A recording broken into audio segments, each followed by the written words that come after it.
That's fine. Listen, old news is being drudged up and discussed anyway because The Rock spoke to the Hollywood Reporter, and this has kind of gained some traction. Story about The Rock having announced the death of Osama bin Laden before the president announced it, and Hollywood Reporter was like, "So you tweeted this out, and it was before the president got on the mic and got to talk about it," and he talked about it. He's like, basically, I'm paraphrasing. A friend told me, and then said, "Don't tweet this," and then he did. And he's like, "President's going on, in a few minutes," and you just outscooped the president, but you didn't say it specifically that he killed bin Laden. The tweet originally was, "Just got word that will shock the world. Land of the free, home of the brave. Damn proud to be an American." This was May 1st, 2011, 7:25, and yeah, it was a whole thing. So should I read the quote from Hollywood Reporter? Sure, go for it. Says, quote, "I've got a friend of a friend who gave me a call. The call was like, 'Hey, this thing happened.' And I said, 'Okay, wonderful news.' I was told on the call that the president at the time, Barack Obama, was going to make a speech in 20 minutes or whatever. I said, 'Okay, great.' So 20 minutes go by, and at about the 25th minute, I tweet this. Then I get a second call, and the call is, quote, 'Yeah, the president didn't go on yet.' And I went, quote, 'Oh, shit.' God bless The Rock, just running on his own game." Yeah. Oh. Anyway, The Rock knows things. The Rock has international politics down. I mean, The Rock, like, in this case, he wasn't lying. It's always very funny when The Rock is lying. But in this case, like, he was being truthful that he knew. Probably shouldn't put that tweet out there, but he's being truthful. I can't believe he got away with that. But it's The Rock. Did he get away with it? He had to delete it, so yeah, but it still fully got away with it.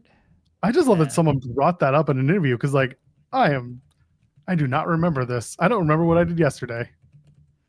I don't remember The Rock tweeting that he knew about Osama bin Laden's death before anybody else. Could you imagine though? I thought John Cena knew first. That's why he announced it. Yeah, that's right. Because it was after Extreme Rules. Yeah. Osama bin Laden has been compromised to a permanent end. Oh my God, that was just something else. So yeah, 14 years ago. This is on the WWE social page. So the show was in Tampa at the time. 14 years ago, but I don't have an actual proper. Oh, May 3rd, 2011, and the tweet was May 1st, 2011. I am so confused right now. Who said it first? I'm going John Cena. But how did John? Oh no. Okay. This was not.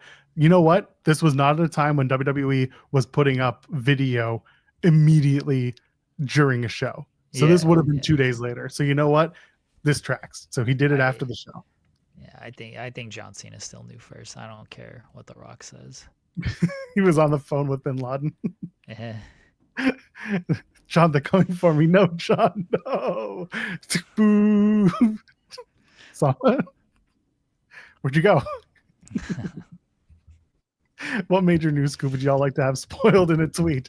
Oh God. I remember I spoiled Samantha. Samantha Irvin. Yeah. My favorite was so yesterday we announced on Fightful Select. I posted the clip too that WrestleVotes and TC are going to be joining the channel. They're going to be joining Fightful Select. By the way, we were serious. You lock in now because the price probably going to go up. We got to pay these people. Also, we want you to get the best news.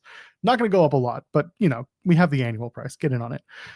But remember when Sean was on the show a month ago and he made reference to Wrestle Kita, Sports Kita shutting down the Wrestle Binge or whatever they were calling it. I just had a good laugh because at the time I was thinking to myself like, oh, that means that certain people we know are going to be free. And so when Sean popped on and he was like, oh, I might see someone over here, I kind of knew immediately, but Jeremy saying, oh, I'm going to have to train this guy, opened up the door for me to say, oh, it's WrestleVotes. And I tweeted I put it in the private chat and you see Sean smile. And yeah, that was the story of WrestleVotes coming to the channel. Sean was trying to make it happen. And I knew, baby. I always knew. I knew before everybody. except for Sean because he was the one doing the work. Jeremy's going to come back in a sec. He's doing stuff. We did get a super chat though from Joshua saying, "Thank you for coming in today, Joel. Hoping the work conditions aren't too hostile today and you don't get yelled at. I'm here every Monday, Wednesday, and Friday, and I show up on other days when I need to come and be a part of this program. Tuesdays and Thursdays. There you go. Look at that. Tuesdays and Thursdays are the SP3 day with Jeremy. Jeremy's here 5 days a week. He would do 7 if I asked him. I'm not going to ask him though. I think Jeremy's back. Hello. Yeah, hello. My bad. I was switching up my internet, so my lovely wife is home sick today, and some children are home sick today. So usually I mean my internet kind of is all over the place anyway, but because extra people are home today, the internet is being occupied during this time when usually it's not. So I had to switch over my internet. And then I realized, so I plugged into like my Ethernet, and then I realized my Ethernet was not actually plugged in. So like I tried to switch it and I'm like, why is my internet not working? It's like, oh, it'd probably help if I plug in the Ethernet cable to the other side of things. So my fault, everybody. Well done. Very proud of you. Yeah, we were talking about the WrestleVote stuff and how I had it, Jeremy. There you go. We didn't give away the scoop, but we knew what it was. Yeah, I didn't know on air when it was going. I mean, you put it in the private chat. You knew. I didn't know anything. I knew immediately because there's only one person that works on that channel that we would want. To be honest, it's not a shot at Apter. I mean, come on, no. And again, we speak highly of Apter for multiple reasons. His work in the business is unprecedented, but. We knew someone like WrestleVotes is a fit for a channel like ours. So him and TC coming over is a good deal. Yeah. They got my minimum. I like that you think I have a wage in this game. I have an appearance fee, and thanks to TNA, I haven't gotten much of it lately. Did you not do a TNA review show last night? They ran first matches. Why was I going to watch open old matches night? They showed you a match between the Colognes and the Hardys from El Paso, Texas in March. Yeah, that's hilarious that they put that on there. In what world am I going to do?